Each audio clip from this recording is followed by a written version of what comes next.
Namanya Mari Salaman. Ketika mendengarnya, saya hampir tidak percaya. Betulkah itu nama orang? Betapa lucu namanya. Apakah orang tuanya sengaja menamainya seperti itu? Atau itu sekedar julukan dari orang-orang? Atau nama panggilan yang dibuat-buatnya sendiri? Nama itu pertama kali ia sebut setelah selesai menurunkan barang-barang pindahannya yang begitu banyak, sehingga perlu diangkut satu truk besar selama 5 kali perjalanan pergi pulang dari tempat tinggal asalnya ke rumah di sebelah saya. "Perkenalkan Pak, nama saya Mari Salaman," katanya sambil menundukkan kepala. Ia menyodorkan tangan kanannya. Saya membalas dengan membungkukkan badan. Seketika ia tarik kembali tangannya. "Maaf Pak, apa ada yang salah?" Ia bertanya. Sepertinya agak tersinggung karena tangan yang disodorkannya saya biarkan begitu saja. "Oh, tidak ada yang salah Pak. Di desa kami, kebiasaan untuk menghormati orang terwujud dengan membungkukkan badan, tidak bersalaman. Oleh karena itu, saya agak aneh mengapa ia menyodorkan tangannya tadi." "Oh, begitu Pak. Saya kira Bapak tidak menyalami saya karena Bapak marah. Di desa saya dulu, kami selalu bersalaman ketika pertama kali mengenalkan diri." Saya mengambil napas panjang, lalu saya membalikkan badan. "Hacim!" Terdengar suara bersin-bersin. "Maaf ya Pak," saya menggaruk-garuk hidung. Bau minyak wanginya yang bercampur dengan keringat begitu menyengat. Kaos hitamnya basah kuyup, seperti menyerap hawa panas yang sedang puncak-puncaknya. Ditambah hasil olahraganya mengangkat-angkat perabotan rumah tangganya. Saya pikir seharusnya ia mandi dulu sebelum mendatangi saya. Mukanya hitam. Saya taksir umurnya sekitar 40 tahun. Rambutnya sedikit putih. Namun giginya yang bertumpuk itu begitu putih, bersih, dan mengilat. Sehingga ketika tersenyum lebar, sinar matahari yang begitu terang serasa terpantul, membuat giginya bersinar begitu silau. Sampai-sampai saya mengerjapkan mata berulang-ulang. "Maaf, tadi siapa nama Bapak?" "Mari Salaman Pak, Mari Salaman." Saya lekas-lekas menutup mulut dengan tangan. Sedikit tawa kecil tanpa suara timbul begitu saja. "Oh, Pak Mari Salaman ya? Salam kenal, saya Sulepret." Sebagai bentuk penebusan dosa karena saya telah menertawakan namanya, saya sodorkan tangan meniru kebiasaannya saat mengenalkan diri. Dalam sekejap, tangan saya langsung disambarnya. Dia jabat erat-erat. "Mari Salaman tinggal mengontrak di sebelah rumah saya. Katanya dulu rumahnya hanyut tersapu banjir. Tembok-tembok rumahnya hancur berantakan. Istrinya turut hilang. Sampai ia pindah bersama kedua anak kembarnya ke sini setelah tinggal selama 4 tahun di rumah orang tuanya. Ia tidak enak terus merepotkan orang tuanya karena anaknya semakin besar, istrinya belum juga ditemukan. Barang-barang pindahan yang memenuhi rumah barunya ini semuanya adalah barang baru, pemberian orang tuanya, sebagai bentuk penghiburan untuk dukanya.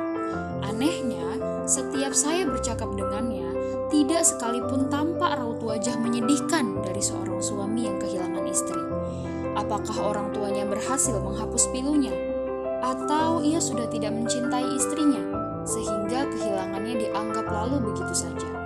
Atau ia hanya berpura-pura kuat, agar tetap tegar terlihat di depan kedua anak perempuannya yang masih 4 tahun itu?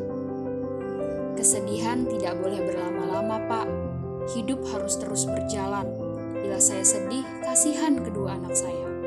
Katanya di akhir curhat malam itu di tengah barang-barangnya yang masih berantakan.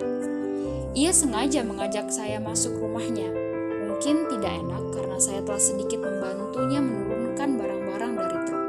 Segelas teh, beberapa potong pisang goreng yang dibeli dari warung sebelah, dan sebungkus rokok dia sajikan di meja ruang tamunya. "Terima kasih ya Pak, sudah membantu." "Sama-sama, namanya juga tetangga, bantu-membantu itu wajib bukan?" Kedua anaknya yang sedari dalam truk sampai masuk rumah masih tertidur pulas, sehingga ia harus menggendongnya satu persatu. Tiba-tiba terbangun lalu datang menghampiri. Salah seorang anak itu mengusap-usap matanya. "Oh, perkenalkan Pak Sulepret, ini anak saya yang pertama. Ayo nak, bapaknya disalam." Anak itu mendekati saya, rambutnya keriting panjang, kulitnya putih. anak di sebelahnya kulitnya juga putih? Karena Mari Salaman begitu hitam, saya rasa mereka seperti ibunya. Nama saya Mari Tersenyum, kata anak itu sambil menyodorkan tangan. Saya tertegun, sempat beberapa detik saya kembali tidak percaya. Nama apa lagi ini? Kalau ini anak kedua saya, Pak, namanya Mari Tertawa. Adik anak itu yang terpaut umur 1 jam saat kelahiran juga menyodorkan tangan. Kali ini 1 menit saya tidak bergerak. Tangan mereka saya diamkan begitu saja. Saya terpatung keheranan mendengar uniknya nama-nama mereka. Bapaknya Mari Salaman, anak pertamanya Mari Tersenyum, adiknya Mari Tertawa. Nama yang begitu aneh. Mereka lahir tepat sebelum istri saya hilang bersama banjir, Pak, 4 tahun lalu. Saya sendiri yang menamai mereka. Meskipun kata-kata Mari Salaman menyiratkan kesedihan tiada tara, ia tetap saja mampu mengucapkannya dengan tersenyum lebar. Saya memejamkan mata, sinar lampu ruang tamu serasa terpantul lewat giginya sehingga membuat senyumnya kembali menyilaukan. Saya namakan mereka seperti ini agar saya ingat, Pak. Saya tidak boleh berlama-lama bersedih. Saya harus kuat. Hidup ini selalu ada masalah. Bahagia atau berpura-pura bahagia adalah jalan terbaik untuk mampu menghadapinya. Ketika saya panggil nama mereka, saya geli sendiri dan akhirnya tertawa.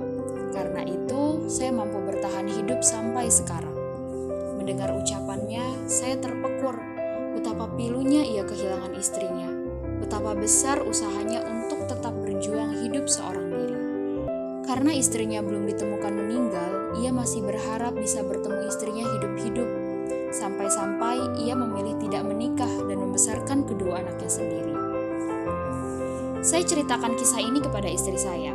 Saya pikir ia akan simpati dan mungkin mengirimkan kue enak buatan tangannya itu ke Mari Salaman sebagai bentuk sambutan hangat. Tetapi ia hanya cemberut, menekuk muka seolah-olah mengabaikan ucapan saya. Sungguh berbeda dengan Mari Salaman dan anaknya yang selalu tersenyum. Kehadiran Mari Salaman dan kedua anaknya di desa kami sungguh memberi dampak baik. Sebagai orang baru, sehari setelah selesai benar ia merapikan seluruh barangnya, ia mendatangi rumah warga satu demi satu. Disalaminya mereka dengan begitu ramah, dan warga sepertinya membalas pula salamannya. Terbukti, ketika pertemuan seluruh warga di balai desa, para warga tidak sungkan saling bersalaman, meniru kebiasaan Mari Salaman, walaupun membungkukkan badan tetap dilakukan. Anak-anak Mari Salaman, Mari Tersenyum, dan Mari Tertawa mudah berbaur dengan anak-anak warga. Mereka bermain-main di halaman balai desa sambil tersenyum kegirangan dan tertawa terbahak-bahak. Ketika temannya jatuh, mereka tersenyum. Ketika temannya diejek, mereka tertawa. Ya, begitulah betapa indahnya kehidupan anak-anak yang mudah bahagia tanpa membawa perasaan. Tidak seperti orang dewasa. Hanya tertawaan dan senyuman yang menyelimuti hidup kedua anak itu. Sepertinya mereka mulai lupa akan derita kehilangan ibunya. Para bapak termasuk saya dan Mari Salaman menggelar rapat pertemuan membahas program dan kegiatan desa ke depan. Beberapa ibu saling berbincang di salah satu ruang. Sesekali terdengar gelak tawa ibu-ibu yang entah membicarakan apa. Ibu-ibu kalau sudah ngomong memang selalu asyik. Namun istri saya tetap saja cemberut. Sepulang rapat, ia masih menekuk muka. "Senyum dong, Bu," kata saya sesampainya di rumah sembari tersenyum. Ia tidak menjawab. "Kenapa, Bu?" "Sini, mana dompetmu?" "Buat apa? Katamu kau mau saya senyum. Sini, mana dompetmu?" Saya melemparkan dompet bersama senyum saya yang mulai hilang dari wajah. Begini seharusnya. Bagaimana bisa saya senyum bila beli bedak saja kau begitu perhitungan? Sementara kau ingin saya selalu cantik setiap menyambutmu pulang kerja. Bagaimana bisa saya cantik dengan sikapmu itu? Dompetmu lebih ramah daripada semua senyummu. Saya terdiam. Tiba-tiba saya lupa bagaimana caranya tersenyum.